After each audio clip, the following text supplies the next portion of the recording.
Kiprah Partai Keadilan Sejahtera atau PKS dalam pentas politik nasional seringkali mengundang simpati publik di negeri ini. Salah satunya, dalam setiap aksi massa oleh PKS, meski melibatkan ratusan bahkan ribuan kader, partai ini mampu menunjukkan ketertiban dan kedisiplinan. Kemampuan PKS mengorganisir kadernya dengan begitu kuat tentu saja menuai simpati. Boleh jadi inilah satu-satunya partai politik yang memiliki perkaderan secara teratur dan militan. Tak heran, dalam pemilu kedua yang diikutinya, partai ini mampu melipat gandakan perolehan suaranya.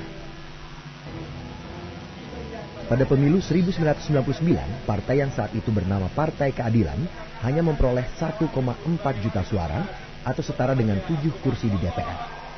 Namun, pada pemilu berikutnya, Partai Keadilan yang kemudian menjelma menjadi Partai Keadilan Sejahtera mampu melipat gandakan wakilnya di parlemen menjadi 45 kursi atau memperoleh lebih dari 8 juta pemilih.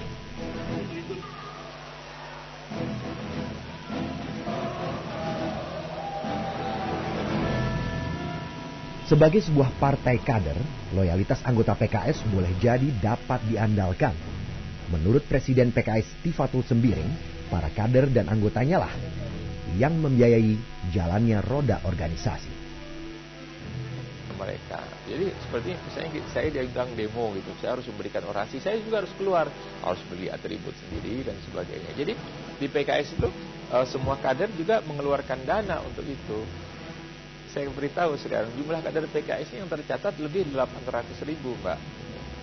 Jadi waktu itu misalnya dalam kasus DKI kita coba mengumpulkan dana, kita seru, coba kader sekitar DKI Jabodetabek itu mengirimkan dana donasi 50.000 per orang. Itu tercapai lebih 5 miliar begitu.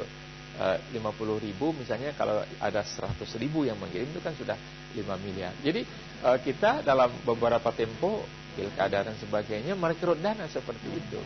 Nah, dan ini kan ada kesertaan, ada kebersamaan, ada rasa ini milik kita sama-sama gitu. Jadi saya juga saya juga memikul beban juga dari sini kan, karena kita juga masing-masing juga punya usaha kan, tidak mungkin kita kan tidak digaji di partai ini.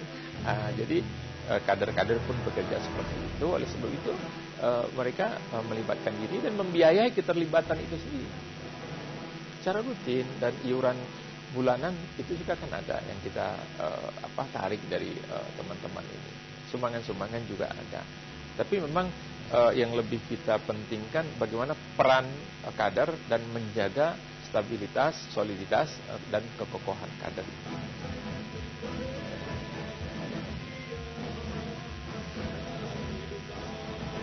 Lahirnya partai yang berbasis kelompok Islam terdidik di perkotaan ini diawali dengan pengumuman secara resmi pendirian partai tanggal 20 Juli 1998. Lantas, sebulan kemudian, tepatnya 9 Agustus 1998, akhirnya deklarasi pendirian partai dikumandangkan yang dihadiri puluhan ribu kadernya di Jakarta.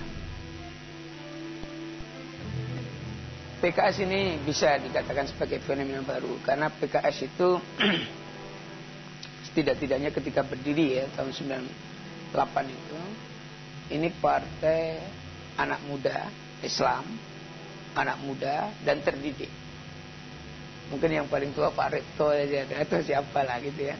Tapi mayoritas adalah partai muda dan terdidik Islam. Jadi itu 3 ciri utama dari PKS, itu karakteristik yang mungkin sampai tingkat tertentu bisa dipertahankan sampai sekarang. Islam, muda dan terdidik. Tetapi kan membangun partai itu tidak mudah. Menjual gagasan partai bukan merupakan sesuatu yang gampang. Maka walaupun muda, terdidik dan Islam, pada pemilu 99 kan hanya 7 kursi itu. Untuk membuat fraksi tersendiri pun tidak cukup bagi PKS. Sehingga dia bergabung dengan partainya Pak Amin Rais. Ya kan? Menjadi fraksi reformasi itu. Gitu. Jadi bergabung dengan PAN di dalam satu fraksi. Tapi ini anak-anak muda, khususnya ketika dipimpin oleh Hidayatul Wahid, ya, ini sangat disiplin. Saya kira bekerja sungguh-sungguh, keras, untuk membangun partai. Dan dalam 5 tahun hasilnya cukup spektakuler.